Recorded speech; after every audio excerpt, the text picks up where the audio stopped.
Okay. तो हम बात कर रहे हैं सॉफ्टवेयर इंजीनियरिंग की, एक ऐसी अप्रोच, एक ऐसी सिस्टमेटिक अप्रोच जिसको रिलायबल सॉफ्टवेयर देना है, क्वांटिटेटिव देना है, एप्लीकेशंस को सेटिस्फाई करना है, डिसिप्लिन में रह के करना है। ऐसी जो अप्रोच कहलाती है सॉफ्टवेयर इंजीनियरिंग कहलाती है। और हम देख लेते हैं कि एक और process, software development life cycle phases की बात कर लेते हैं। थोड़ा आइडिया हो जाएगा दिमाग में, वैसे तो बाद में पढ़ना चाहिए पर मैं थोड़ा डिटेल्ड बता देता हूँ थोड़ा सा, ताकि आपको व्यू क्रिएट हो जाए एटलीस्ट। तो एसडीएलसी सॉफ्टवेयर बनने का फेज, सबसे पहली जो फेज होती है एनालिसिस फेज होती है। कौन सी फेज बोला मैंने? एनालिसिस होती है। एनालिसिस के बाद डिज़ाइन फेज आता है। डिज़ाइन के बाद बोलिए कोडिंग आता है। और कोडिंग के बाद क्या आता है? टेस्टिंग आता है। और टेस्टिंग के बाद सबसे लास्ट में मेंटेनेंस आता है। मेंटेनेंस बोलो या स्पोर्ट बोलो, एक ही बात है। Sport, SUPORT, PPORT। Okay, right. ध्यान से सुनो। Analysis, design, coding, testing, maintenance, ये फेज होती हैं। यूजर आता है, यूजर रिक्वायरमेंट लेके। मैं डेवलपर हूँ, मेरे पास आएगा कंज्यूमर, एक तरीके से क्या बोल सकते हैं, कंज्यूमर नहीं बोलेंगे, यूजर ही बोलेंगे यहाँ पे। तो यूजर आएगा रिक्वायरमेंट लेके। तो यूजर अपनी रिक्वायरमेंट लेके आएगा किसके पास? एनालिसिस फेज के पास। फिर ये उसकी करेगा फिजिबिलिटी स्टडी। तो फिजिबिलिटी स्टडी कहाँ होती है? एनालिसिस में। वो बोलेगा कि पॉसिबल है नहीं है। जैसे वो बोले भाई 100 गज का प्लॉट है मेरा, वहाँ जाके ना 20 कमरे बना दे इतने इतने एरिया के। वो बोलेगा यार बेवकूफ़ है क्या तू, पागल है क्या, पूरी कॉलोनी में तेरा ही बना दूँ? फिजिबल नहीं है, पॉसिबल नहीं है। अन तो उसको चेक करना है जो रिक्वायरमेंट है। ठीक है, आपको यहाँ कोरोना की दवाई बना के दे दे शाम तक, अरे पागल है क्या, फिजिबल नहीं है ये चीज़।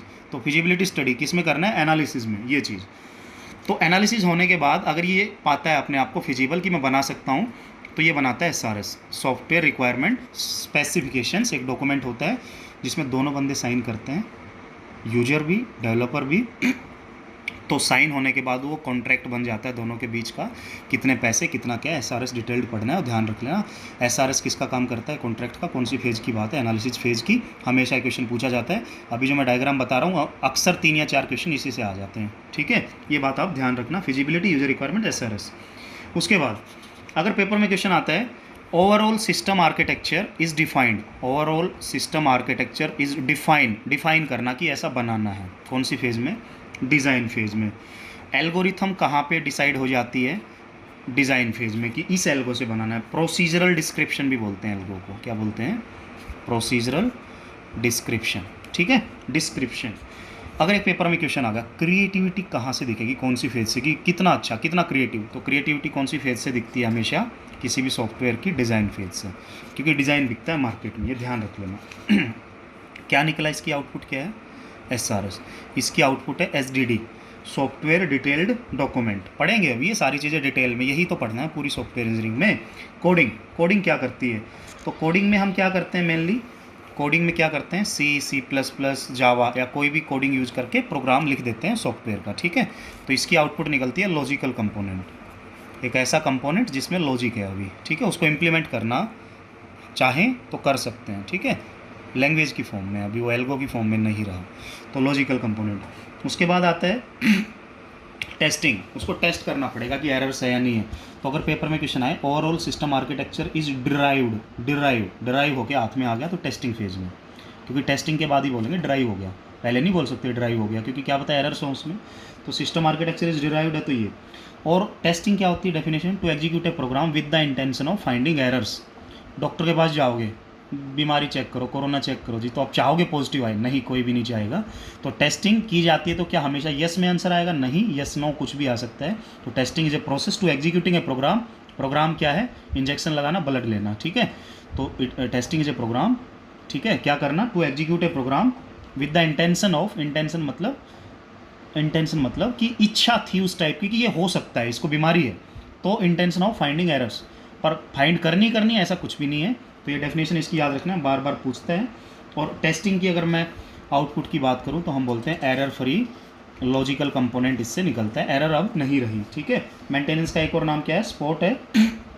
और ये कब होती है? आफ्टर डिप्लॉयमेंट, घर पे आने के बाद, कस्टमर साइट पे आने के बाद। सबसे महंगी फेज कौन सी है? बार बार किस पे काम होता है? मेंटेनेंस फेज पे। सबसे महंगी फेज ये पड़ती है, ऐसा भी पूछता है। ठीक है, डिप्लॉयमेंट के बाद।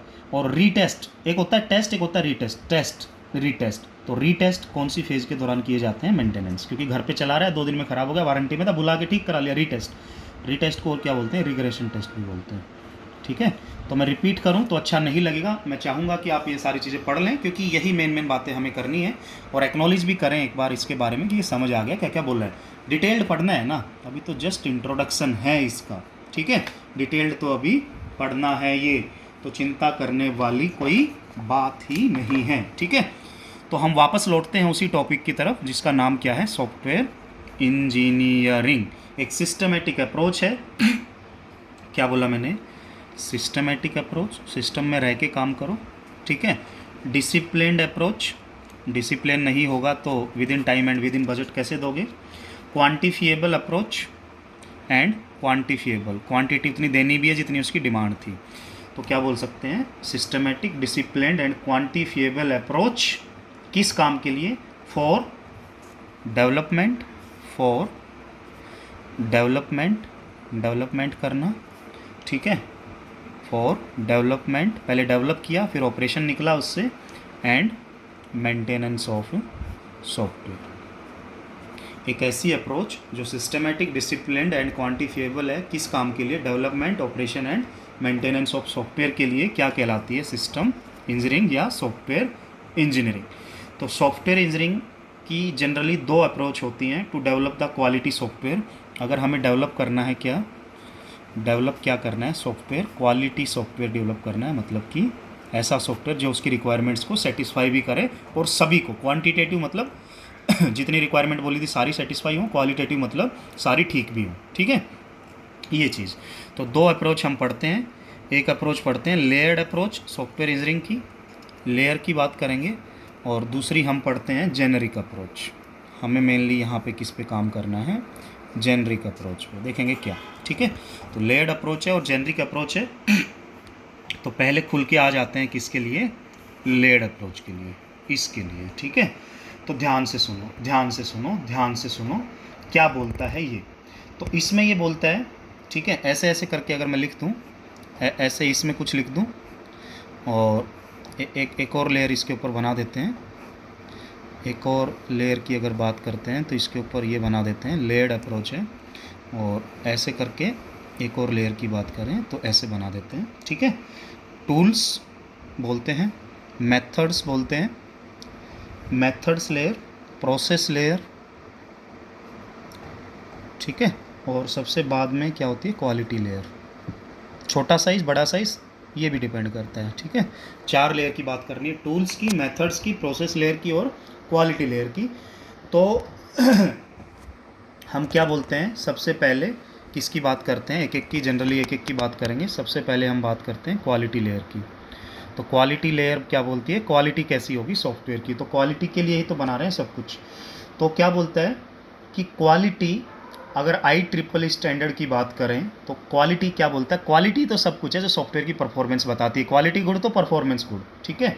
तो ये अगर IEEE के अकॉर्डिंग बात करें, अकॉर्डिंग टू IEEE स्टैंडर्ड, ठीक है, जो इसको सर्टिफाई करता है, क्या बोलता है वो, quality is defined as, quality को हम डिफाइन कर सकते हैं क्या, एज द कन्फर्मेंस, कन्फर्मेंस मतलब कन्फर्म हुए हैं, क्या कन्फर्म हुए हैं, to the conformance to the explicitly, जो पहले बोले गए थे, एक्सप्लिसिटली स्टेटेड रिक्वायरमेंट, जो SRS में बोली गई थी, ठीक है। क्या मतलब है, क्वालिटी हम बोल देंगे हुई है, आई है, मिली है, कब, अगर कन्फर्मेंस हो जाए, कन्फर्म हो जाए क्या, स्टेटेड रिक्वायरमेंट्स की ये सारी मीट हो चुकी हैं, जो कि किस में डिसाइड की गई थी, SRS में। तो अगर मैंने ऐप बनने के लिए दी, जो मैंने बोला था सब कुछ मिला, तो मैं सेटिस्फाइड होऊंगा क्योंकि क्वालिटेटिव है ना, तो फिर मैं बोलता क्वालिटेटिव नहीं है, उसने सेटिस्फाई किया ही नहीं, सारी चीज़ें की ही नहीं। तो अकॉर्डिंग टू IEEE की डेफिनेशन क्या है, conformance to the explicitly stated requirements, जो पहले बोली गई थी कि ऐसा काम करना है, किया है, तो बोलते हैं क्वालिटी अच्छी है, ठीक है। तो अभी तो हमने बात की क्वालिटी की डेफिनेशन की, कि रिक्वायरमेंट को स्पेसिफाई करने से जो हमने बात देखी कि उनको सेटिस्फाई करना, वो पूरी करना ही क्या कहलाता है, क्वालिटी। और क्वालिटी की अगर मैं बात करूं, अगर क्वालिटी की मैं बात करूं तो ये अगर मैं 1 बाय कर दूं किसके, नंबर ऑफ डिफेक्ट्स के, तो तुम बताओ डिफेक्ट्स और क्वालिटी की रिलेशन इन्वर्सली या डायरेक्टली। डिफेक्ट ज़्यादा होंगे तो क्वालिटी कम होगी, डिफेक्ट कम होंगे तो क्वालिटी ज़्यादा होगी। डिफेक्ट होते हैं छोटे छोटी एरर्स, ठीक है। तो डिफेक्ट कम तो क्वालिटी अच्छी, डिफेक्ट ज़्यादा तो क्वालिटी बेकार, इन्वर्सली प्रोपोर्शनल रिलेशन है, तो ये एक तरीके का इनडायरेक्ट मेजरमेंट है। इनडायरेक्ट मेजरमेंट इसको बोलते हैं। इनडायरेक्ट मेजरमेंट मतलब कि डिफेक्ट देख लो, क्वालिटी उसके हिसाब से डिसाइड हो जाएगी, ठीक है। और डिफेक्ट हम क्या बोलते हैं? डिफेक्ट वो है जो बंदे फील करेंगे। ऐप डिज़ाइन हुई तो यूज़र जो फील करेंगे वो डिफेक्ट होते हैं। जैसे उसने तो बोल दिया एरर फ्री, वो तो बोलेगा, उसने तो बेचना, पैसे लेने हैं पूरे। तो डिफेक्ट हम एक तरीके से क्या बोल सकते हैं? Uncovered error. ऐसी एरर जो कि उन्होंने आइडेंटिफाई नहीं किया। तो अनकवर्ड एरर आफ्टर केयरफुल, क्या बोला मैंने?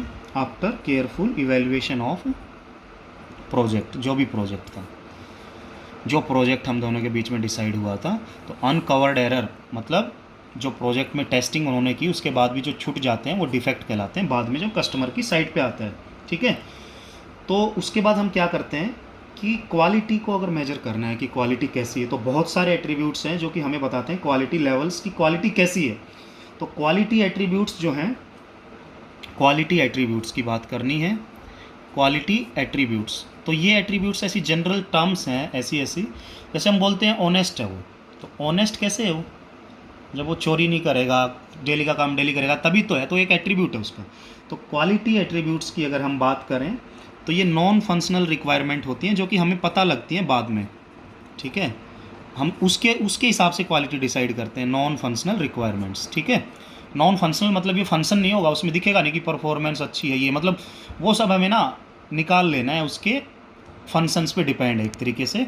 तो हम ये बोल सकते हैं कि क्वालिटी जो एट्रीब्यूट्स हैं, ठीक है, ये नॉन फंक्शनल रिक्वायरमेंट्स हैं। मतलब ये बोली नहीं जाती उसको, ये उसको बोली नहीं जाती भाई ये होना चाहिए, ये होना चाहिए, ये होना चाहिए, ऐसा होना चाहिए, वैसा होना चाहिए। वो उसकी खुद की कंसर्न है डेवलपर की कि हाँ ये होना चाहिए, अच्छी बात है, ठीक है। तो क्वालिटी एट्रीब्यूट्स जो हैं प्रोडक्ट टू प्रोडक्ट वेरी करते हैं। प्रोडक्ट 1 प्रोडक्ट 2 इसकी अलग है, इसके अलग हैं, अलग अलग की क्वालिटी अलग अलग हिसाब से होती है। जैसे कि आप फिल्म में देखते हैं, पिक्चर में एक विलन है, एक हीरो है, तो हीरो की क्वालिटी अलग होंगी, विलन की अलग होंगी, तो हर एक की अलग अलग होती है, ठीक है। उसको पैसा कौन देगा अगर वो विलन वाली क्वालिटी नहीं प्ले करेगा? तो हर एक की जो डिमांड होती है। तो हम जो क्वालिटी एट्रीब्यूट्स होते हैं किसी भी पेपर में क्वालिटी एट्रीब्यूट्स आ जाते हैं, हमेशा ही आते हैं, एक दो क्वेश्चन तो आ ही जाता है। तो देख लीजिए वो क्या क्या होते हैं। तो हमने क्या बात की है, एक तरह से नॉन फंक्शनल रिक्वायरमेंट्स है जो लिख के नहीं देनी पड़ती है ना, ये नहीं बोलना पड़ता ये होनी चाहिए, वो सेंस है, कॉमन सेंस है। तो क्वालिटी एट्रीब्यूट्स बोलेंगे हम, तो देखेंगे क्या क्या होते हैं। तो यूजर के हिसाब से क्या क्या होते हैं, यूजर पर्सपेक्टिव मतलब नज़रिया, user perspective end developer perspective, नज़रिया कि उसके हिसाब से क्या और यूज़र के हिसाब से क्या। तो ध्यान से सुनो, यूज़र क्या चाहेगा कि उसका प्रोडक्ट क्या हो, अवेलेबल हो हमेशा, अवेलेबिलिटी। तो अवेलेबिलिटी क्या होता है, जो मांगा गया था वो पूरा अवेलेबल हो और हमेशा के लिए रहे भी, ठीक है। ऐसा नहीं 2 दिन चल के आधे फंक्शन लॉस्ट ना, अवेलेबिलिटी यूजर का नज़रिया है वो। एफिशिएंसी, ठीक है, ज़्यादा तो इसी की कंसर्न है ना, इसने पैसे दिए तो एफिशिएंट भी नहीं तो उससे जाके लड़ेगा, एफिशिएंसी। फ्लेक्सिबिलिटी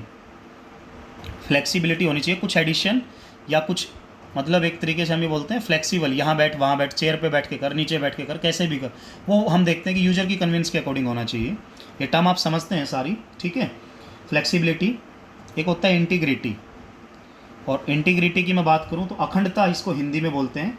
तो ये एक इंटीग्रिटी की अगर मैं बात करूँ तो ये बोलता है कि इसको कहीं भी लेके जाएं, दिल्ली में, सोनीपत में, हिसार में, इसकी जो फंक्शनैलिटी है वो वही रहनी चाहिए हर जगह पे, जैसी ये एक जगह पे परफॉर्म करना है, ठीक है। अखंड मतलब कि सब जगह पे एक जैसा, वो चीज़। नंबर 5 इंटरऑपरेबिलिटी, दूसरे किसी सॉफ्टवेयर के साथ मिलके करूँ तो, ठीक है। तो इंटरऑपरेबल मतलब कि आपस में काम करने लायक हो, ऐसा हो, ठीक है, ये खाली नाम है। रिलायबिलिटी, तो रिलायबिलिटी भी एक तरह से अवेलेबिलिटी से निकलता है, और रिलायबिलिटी की मिनिमम वैल्यू 0 होती है, मैक्सिमम 1 होती है। रिलायबल 1 कब होगा, जब चलता रहेगा ताउम्र हमेशा एक जैसा, ठीक है।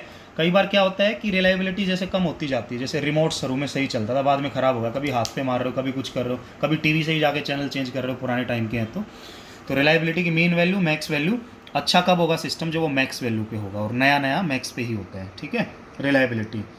एक होता है रोबस्टनेस, तो रोबस्टनेस का मतलब होता है मजबूती का मतलब क्या है कि अगर इंटरनल एक्सटर्नल, क्या होता है, इंटरनल और एक्सटर्नल एनवायरनमेंट चेंज होते हैं कुछ भी, तो इसकी जो परफॉर्मेंस है या इसमें जो है हम क्या बोलते हैं, डिग्रेड नहीं होने चाहिए इसके जो एक्चुअल फंक्शंस हैं। तो आपको ये एक जैसे से लगेंगे, इंटीग्रिटी और रोबस्टनेस। तो आपको मेरे को डिफरेंस बताना है इन दोनों टर्म्स को पढ़ के। इंग्लिश के वे में बता दो, मत बताओ सॉफ्टवेयर के वे में। तो देखते हैं कौन बच्चा अच्छे से एक्सप्लेन करता है कि दोनों में रियल डिफरेंस क्या है। ठीक है, तो रोबस्टनेस मतलब कुछ भी डिग्रेड नहीं होना चाहिए, कुछ भी कम नहीं होना चाहिए, सारी बातें एक जैसी सी लगेंगी, बस पॉइंट खींचने थे, उनको बढ़ा दिए, कोई बात नहीं, माइनर माइनर डिफरेंस है। नंबर 8, ठीक है, यूजेबिलिटी। तो यूजेबिलिटी भी उसी तरीके से यूजेबल होना चाहिए, जैसे अवेलेबल वैसे यूजेबल। इनकी डेफिनेशन लिखने का फायदा ही नहीं है, नाम से पता चल जाता है तुम्हें जब भी पेपर में आती है। ठीक है, सॉफ्टवेयर इंजीनियरिंग ऐसा सब्जेक्ट नहीं जो टीचर पढ़ाएगा तभी आएगा, आसान चीज़ें ज़्यादा करेंगे हम। ठीक है, बस हमें देख लेना है कि ये किसके पर्सपेक्टिव से एट्रीब्यूट क्या क्या होते हैं। तो यूजेबिलिटी मतलब वही यूजेबल रहे लंबे समय तक। ठीक है, सारे के सारे काम में आए, चीज़ें एक ही हैं, कैसे न कैसे करके आपस में उसने बस नई नई टर्म्स निकाल दी। अब डेवलपर की बात करते हैं। डेवलपर बोलता है मेंटेनेबिलिटी। मेंटेनेबिलिटी का मतलब क्या है कि अगर कल को ख़राब हो जाए, गड़बड़ हो जाए, तो बंदा मेरे पास लेके आए तो मैं मेंटेन कर सकूं उसको, है ना। ऐसा तो नहीं है कि डेवलपर का दिमाग ख़राब हो गया, यार क्या हो गया क्या हो गया क्या हो गया, क्या करूं, 20 दिन बोल दे लगाने में, ठीक करने में, ना, जाते ही टच करते ही बता दे ये गड़बड़ ले जा, ठीक। तो मेंटेनेबल होना चाहिए, ये किसकी कंसर्न है, डेवलपर की। पोर्टेबिलिटी। पोर्टेबिलिटी मतलब जैसे मूव करता है इधर से उधर, इस ओएस पे उस पर, प्लेटफॉर्म इंडिपेंडेंट की हम बात करते हैं, तो ये भी किसकी कंसर्न है, डेवलपर की। ब्राउज़र में भी चले, मोबाइल में खोलें तो एंड्रॉयड ऐप में भी चले, वहाँ भी चले। ठीक है, टेस्टेबिलिटी, टेस्टेबल हो, क्योंकि टेस्टेबल होगा तभी तो मेंटेनेबल होगा, जब टेस्ट करेगा क्या प्रॉब्लम है तभी तो मेंटेन करेगा। ठीक है, नंबर 4, रीयूजेबिलिटी। ये सियाणे होते हैं बहुत, ठीक है, जो चीज़ बेच दी उसको खरीद लेते हैं थोड़े कम पैसे में और नई चीज़ महंगी दे देते हैं, उसी में ठीक करके दूसरे को बेच देते हैं। ऐसे ही तो करते हैं। अब जैसे आप सुनार के पास जाते हो ऐसे ही तो करता है कि आपकी चीज़ के कम रेट लगाएगा, अपनी के ज़्यादा लगाएगा और आखिर में सब सेम कर देगा, कुछ ना कुछ करता है वो, फ़ायदे में तो रहना है। तो वही बातें हैं। तो ये जो 4 एट्रीब्यूट हैं ये किससे रिलेट कर देना, इसके नज़रिए से और ये इसके नज़रिए से। तो आपको ये ध्यान रहने चाहिए हमेशा। ठीक है, तो क्वालिटी लेयर की अगर बात करें तो हम बोलते हैं जो रिक्वायरमेंट स्पेसिफाई की गई थी मीट करनी चाहिए सारी, और डिफेक्ट के ऊपर डिपेंड होता है, अनकवर्ड एरर कम से कम होने चाहिए, क्वालिटी अच्छी होगी। और क्वालिटी एट्रीब्यूट एक तरीके से नॉन फंक्शनल रिक्वायरमेंट्स की बात करता है, ये सब जो कि सेंस निकलती हैं सॉफ्टवेयर के ऑपरेशन से, फंक्शन से। ठीक है, डेवलपर की साइड से क्या है और यूज़र की साइड से क्या है वो आपको पता होना चाहिए। पहली लेयर की बात की, अब दूसरी लेयर पे जाते हैं। दूसरी लेयर होती है प्रोसेस लेयर। प्रोसेस लेयर, तो प्रोसेस लेयर क्या बोलती है कि दिस लेयर फोकस ऑन की प्रोसेसिंग एरिया। प्रोसेस कैसे बना, वो किसके थ्रू बना, कितने बंदे थे, कितनों को कितने पैसे दिए, ये सारी चीज़ें। की प्रोसेसिंग एरिया, की प्रोसेसिंग एरिया या केपीए भी बोलते हैं इसको, केपीए। ठीक है, तो ये किस पे फोकस करती है, की प्रोसेसिंग एरिया पे, टू डेवलप द सॉफ्टवेयर, कि सॉफ्टवेयर बना कैसे है। ठीक है, बनाना कैसे है, कितनी टीम लगानी, कितने बंदे क्या लगाने हैं, वो तो किसकी बात कर रहा था कि सॉफ्टवेयर बना कैसा है। बना कैसा है क्वालिटी लेयर, बनाना कैसे है प्रोसेस लेयर, क्या प्रोसेस होना चाहिए जिसके थ्रू वो बन जाए, वो चीज़ें देखनी है। ठीक है, ओके। तो देखो क्या क्या होगा प्रोसेस में। नंबर 1, प्रोसेस लेयर में नंबर 1 सबसे पहले ज़रूरत पड़ेगी किसकी, पीपल की। और पीपल भी कौन, 5 साल का बच्चा है, 4 साल का, या 9 साल का, या 20 साल का, या 25 का, या 30 का, या 45 का, ना, इस बात से फ़र्क नहीं पड़ता। छोटे बच्चे तो नहीं होंगे डेफिनेटली। तो पीपल कैसे हों, एफिशिएंट हो, और एफिशिएंट भी क्या हो, डेवलपर हो। ये प्रोसेस में पीपल की डिमांड है सबसे पहली। तो पीपल को कैसे डिफाइन करोगे सॉफ्टवेयर इंजीनियरिंग में, एफिशिएंट डेवलपर। ठीक है, सॉफ्टवेयर अगर बनाना है, डेवलप करना है तो। प्रोडक्ट, प्रोडक्ट क्या होता है, जो हमें मिलना है, ऐप एक तरीके से। तो what we are going deliver to customer, जो कस्टमर को देना है, what we are going deliver to, किसको, कस्टमर को, जो हमें कस्टमर को देना है वो प्रोडक्ट कहलाता है। ठीक है, किसने बनाया, पीपल मतलब एफिशिएंट डेवलपर ने। प्रोसेस, ये 4 पी याद रख लेना, पीपल, प्रोडक्ट, प्रोसेस। प्रोसेस क्या होता है, way to develop, way to develop product, कैसे बनाया वो, किस प्रोसेस के तहत। और नंबर 4 होता है प्रोजेक्ट। प्रोजेक्ट का मतलब होता है प्लान्ड एस्टिमेशंस, क्योंकि जब भी कॉन्ट्रैक्ट साइन होता है तो सब लिखा जाता है किस डेट तक कितना दे देंगे और कैसे देंगे और कितने रुपए में देंगे। मतलब प्लान्ड मतलब कि with in time and budget, पूरा टाइम के साथ भी और बजट के साथ भी। बजट मतलब पैसा। ठीक है, तो प्लान्ड एस्टिमेशन है तो प्रोजेक्ट है, कैसे बनाया गया है प्रोडक्ट तो प्रोसेस है, क्या आखिर में निकल के आउटपुट आई है, वो प्रोडक्ट है। किसने बनाया है, पीपल ने। वो कौन है, एफिशिएंट डेवलपर है। तो ये 4 P याद रख लेने आपको, किस में, प्रोसेस लेयर में। अब देखते हैं number 3। Number 3 is method layer. Quality layer बात की, प्रोसेस लेयर बात की, मेथड लेयर बात की। तो ये फोकस करती है मॉडल पे, जो मॉडल हम पढ़ेंगे, वाटरफॉल मॉडल, ये सब। तो फोकस ऑन प्रोसेस मॉडल, क्योंकि कोई भी प्रोसेस के अलग अलग तरीके होते हैं कंप्लीट करने के। तो मॉडल पे कौन फोकस करती है, ये कौन, मेथड लेयर। तो प्रोसेस मॉडल एक तरीके का फ्रेमवर्क होता है, ठीक है। ये हम पढ़ेंगे, सारे के सारे मॉडल्स पढ़ेंगे, मेथड्स पढ़ेंगे। एक तरीके का फ्रेमवर्क होता है, और फ्रेम के अंदर ग्रुप ऑफ एक्टिविटीज़ होती हैं, ग्रुप ऑफ एक्टिविटीज़ होती हैं टू डेवलप सॉफ्टवेयर। ये चीज़ क्या क्या करते हैं, पहले क्या, बाद में क्या, बीच में क्या, ऊपर क्या, नीचे क्या, ठीक है। तो मेथड लेयर फोकस मॉडल पे करेगी, इसको फ्रेमवर्क भी बोलते हैं। फ्रेमवर्क के अंदर ग्रुप ऑफ एक्टिविटीज़ होती हैं, जो हमें एक चैप्टर अलग से पढ़ना है सॉफ्टवेयर इंजीनियरिंग में। Number 4 tools layer. Tools layer, ठीक है। टूल्स लेयर क्या करती है, ये लेयर फोकस किस पे करती है, जैसे टूल बने बनाए, कंपोनेंट टाइप बातें करेंगे। तो this layer focused on automated and this layer focus on automated and semi automated tools। समझते हो आप टूल्स, MS ऑफिस में कुछ बनाना, MS वर्ड में कुछ बनाना, इसमें कुछ बनाना, तो टूल जिनकी हेल्प से डिज़ाइन करना है, नोट पैड में लिखना, कमांड प्रॉम्प्ट में लिखना, ये सारी चीज़ें। तो focus on automated and semi automated tools available now, जो अभी अवेलेबल है, जिसके थ्रू बनाते हैं। अभी जो लेटेस्ट है उसी पे बनाएंगे, आज का सॉफ्टवेयर बनाएगा तो टाइम कम लगे, ताकि टू डेवलप द सॉफ्टवेयर। तो एक तरीके से सॉफ्टवेयर डेवलप करने में जिन टूल्स की हेल्प ली जाती है, क्योंकि इंसान खड़ा होकर थोड़ा ना बोलेगा अले भाई बनाता हूँ सॉफ्टवेयर, कुछ तो चाहिएगा, लैपटॉप, PC, ये वो, ठीक है। उसके अंदर भी कुछ चाहिएगा, वर्ड में लिखना, इसमें लिखना, उसमें लिखना, तो टूल्स में वो सारी चीज़ें आएंगी। तो मैं उम्मीद करूँगा आपको चारों चीज़ें समझ आई होंगी, कौन सी अप्रोच की, लेयर्ड अप्रोच की, ठीक है, जो कि आपको ध्यान से देखना है। अभी नंबर 2 की बात करते हैं हम। और नंबर 2 अप्रोच क्या थी, number 2 approach is generic approach, ठीक है, जो हमने देखनी भी है। तो क्वालिटी लेयर और ये सारी चीज़ें आप पढ़ लेना, बार बार देख लेना, समझ लेना, 4 P भी देख लेना क्या होते हैं। तो ये यहाँ पे ये बोलता है 3 तरह के ऑपरेशन होते हैं सॉफ्टवेयर के मेनली। सबसे पहले सॉफ्टवेयर को डिफ़ाइन करो, क्या करो, डिफ़ाइन करो, डेफिनेशन दो सॉफ्टवेयर की, फिर उसकी डेवलपमेंट करो, क्या करो, सॉफ्टवेयर की डेवलपमेंट करो, बनने के बाद डिप्लॉय कर दो जाके, और फिर सबसे लास्ट में सपोर्ट करो, मतलब कि मेंटेनेंस दो। तो डिफ़ाइन करो, डेवलप करो, सपोर्ट करो, 3 चीज़ें चलती हैं मेनली। तो देखते हैं क्या। तो सबसे पहले बात आती है डेफिनेशन की, डिफ़ाइन करना। तो डिफ़ाइन करना मतलब कि इस स्टेज में हम फोकस करते हैं व्हाट पे, व्हाट क्या चाहिए, व्हाट क्या चाहिए तुझे, बता। कस्टमर आएगा, बोलेगा जी चाहिए, बोलेगा क्या क्या, बताओ तो सही क्या चाहिए।